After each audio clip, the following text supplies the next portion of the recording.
Part 1. Opening. In 2022, Elon Musk dropped a single sentence on Twitter: Starlink is now active in Iran. The world cheered. We believed that technology would pierce through dictatorship and that freedom would transcend borders. And now, in the ongoing Iran crisis of 2026, Starlink has taken the exact same measure. But what is the reality on the streets of Tehran today? The internet remains blocked, and citizens must risk their lives just to open a single messaging app. While the software, the satellite signal, successfully crossed the border, the hardware required to receive it did not. In the lexicon of modern warfare, we call this abject failure the body problem. It means that no matter how perfect the network is, if the physical touchpoint, the body, is trapped within borders, it becomes rendered obsolete. However, ironically, hovering above the very Iranian skies where Starlink has stalled, there is another eye that completely dominates the battlefield. It is America's Palantir. They are already peering into Iran, serving as the core operating system for US CENTCOM, Central Command, and the Israeli Ministry of Defense. Just as Alex Karp declared that they are unapologetic about striking the enemies of the West, Palantir's software is tracking the movements of the Islamic Revolutionary Guard Corps in real time, right at this moment. Today on Structure eXpand, we will use the 2026 Iran crisis to dissect the limitations of Starlink, hardware requiring physical contact, and analyze how Palantir, software deducing reality solely through data, achieved victory. We are dissecting the war of the sim-to-real gap. Part 2. Insight extraction, bodiless control. First, let's conduct a dispassionate fact-check of the situation we face in Iran in 2026. As Elon Musk stated, the technology was flawless. Even now, thousands of Starlink satellites are beaming signals over Iran. In simulation, the entire country falls perfectly within the coverage map, but the reality is different. To utilize Starlink, you need a physical receiver the size of a dish. The Iranian government uses Russian-made military-grade jamming equipment to disrupt these signals and utilizes triangulation to locate and arrest users who power on these receivers. This is exactly the sim-to-real gap. No matter how superior the technology, if its physical entity is held hostage, it cannot function. In contrast, Palantir breaches this gap using a fundamentally different approach. They do not install equipment on Iranian soil, instead they integrate data from outside Iran. Currently, Palantir observes Iran through the US Army's Titan project and CENTCOM's command and control systems. What Palantir's software, Gotham, and its artificial intelligence platform, AIP, perform is not mere surveillance. It is hyper-connected inference.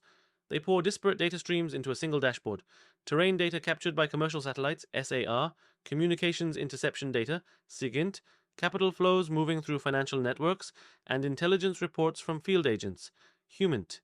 In the past, these pieces of information would have been gathering dust, siloed in the drawers of different departments, but Palantir connects these heterogeneous data points in real time to identify patterns.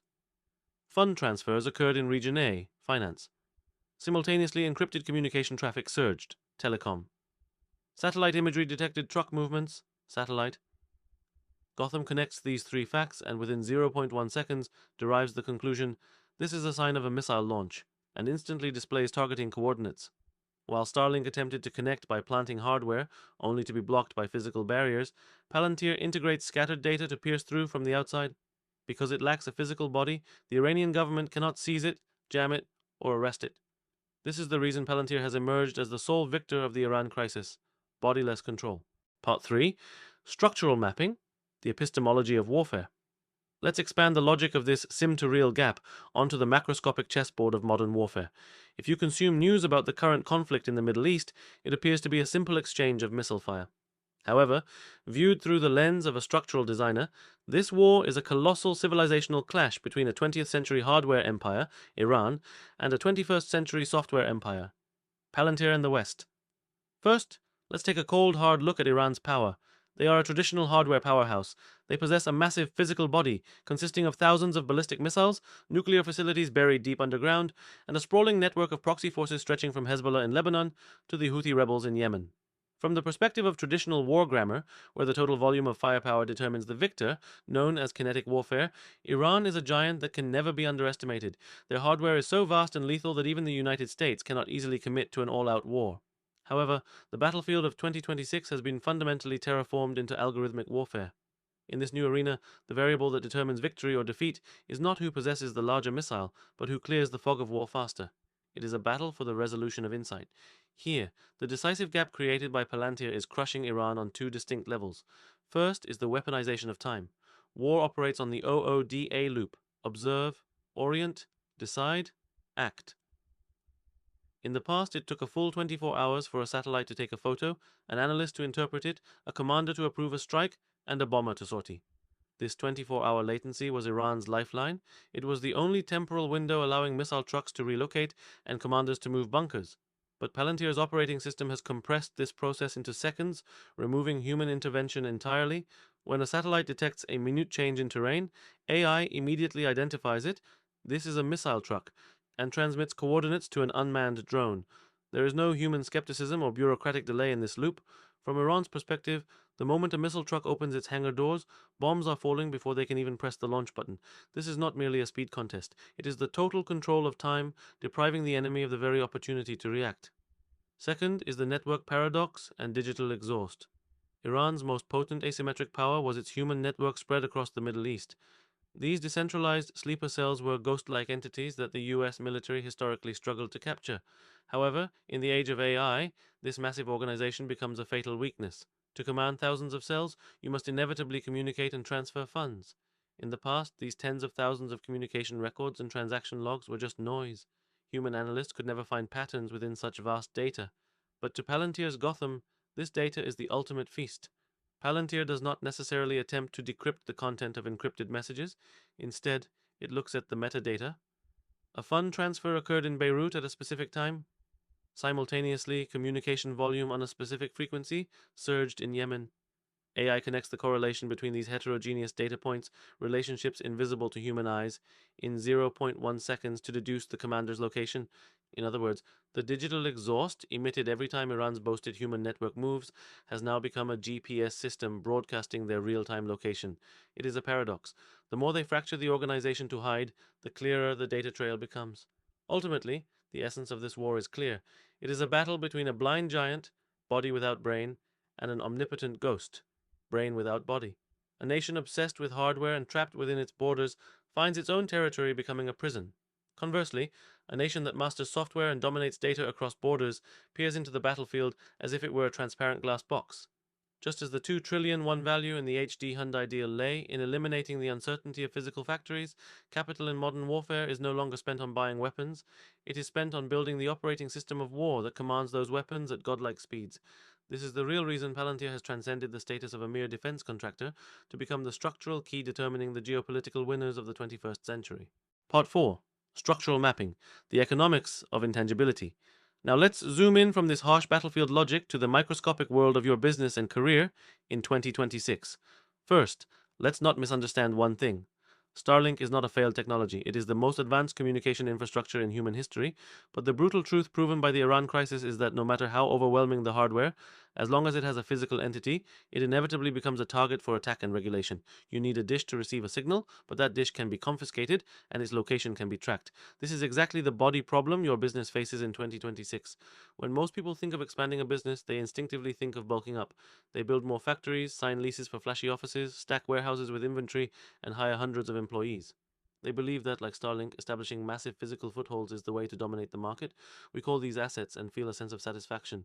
But look again through the grammar of modern warfare. In good economic times, this body is an asset. But when crises hit, interest rates rise or markets shift, these things become the first hostages.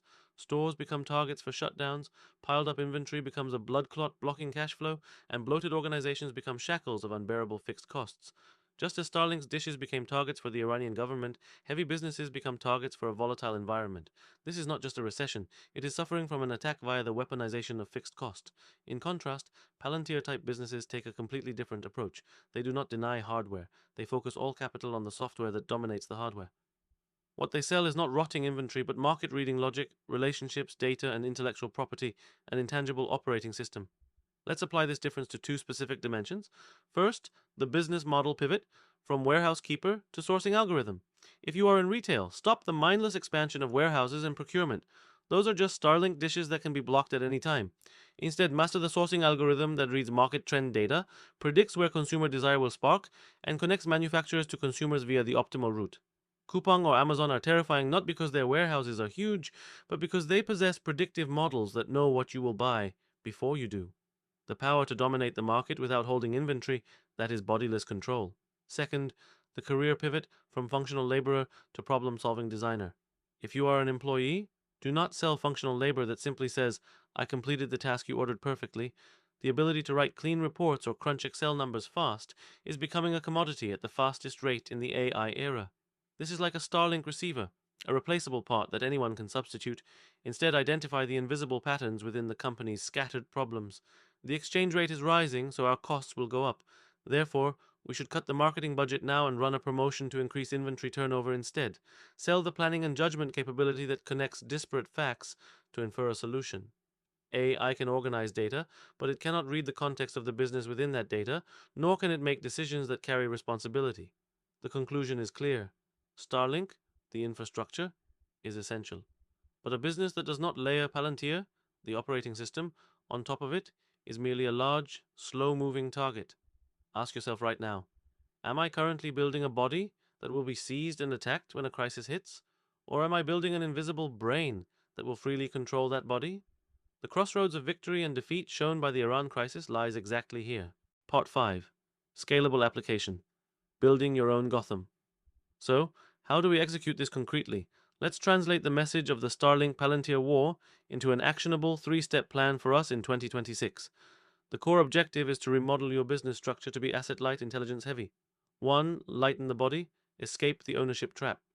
In the past, owning factories, offices, servers, and a massive permanent workforce was a symbol of power. But as we witnessed in the Iran crisis, in modern warfare, heavy physical assets are not power, they are targets. You must now convert all physical functions into variable costs. Here are 3 specific examples. First, do not stockpile inventory. Utilize pre-orders or dropshipping to outsource the physical body of logistics. Second, do not build massive headquarters. Leverage the cloud and remote work tools to dissolve the physical borders of your organization. Third, do not buy servers. Use the cloud. Remember, what you must control is not the physical asset itself, but the contracts and protocols that move those assets. Your body must be light so that when market regulations like Iran's jamming or recessions strike, you can immediately relocate to survive. This is mobility for survival. 2. Integrate the data. Don't analyze, synthesize. Many people claim to do data analysis by opening Excel and splitting numbers, but AI is a million times better at splitting than humans are. What you need to sell is not analysis, but synthesis. Just as Palantir combines satellite imagery, fund flows, and communication intercepts, data from completely different dimensions, to define this is a missile, you must engage in heterogeneous integration. For example, macro dimension, exchange rates are shifting. Behavioral dimension, our customer click-through rate is dropping. Market intelligence dimension, a competitor just launched a new product. Connect these 3 scattered facts to derive a strategic conclusion. Therefore, instead of lowering prices, we must launch a bundling product right now. AI can list the data, but weaving the causality between them to create a coherent story is a domain exclusive to the human designer. This is the brain premium. 3. Monetize the friction. Sell the gap, not perfection. This is the most critical point. In the market, there is always a gap between simulation and reality. Starlink's ideal is global connectivity, but the reality is Iranian government blocking. HD Hyundai's ideal is the perfect robot, but the reality is we have a long way to go. Money is hidden precisely at this point of friction. When others avoid reality saying it is too dirty and complex, you must provide the solution that bridges that gap. Do not say, I sell a perfect product. Instead say, I sell a system that solves the regulations, problems, and uncertainties of reality. Just as Palantir receives astronomical sums for clearing the fog of war, when you become an operating system that removes someone's uncertainty, their gap, your value transcends simple labor compensation to become the compensation for a structural solution. Part 6. Closing. Let's summarize. In 2022, Elon Musk launched overwhelming hardware, thousands of satellites over Iran. But in 2026, what pierced the border and created actual change was Palantir's software, which lacked a physical entity. Starlink's dishes were confiscated and isolated within borders, while Palantir's data crossed borders to transparently dominate the battlefield. This stark contrast offers us a single lesson. Physicality is liability. Logic is asset. In the coming era, will your business be a massive but dull dinosaur, or will it be an invisible neural network that connects everything?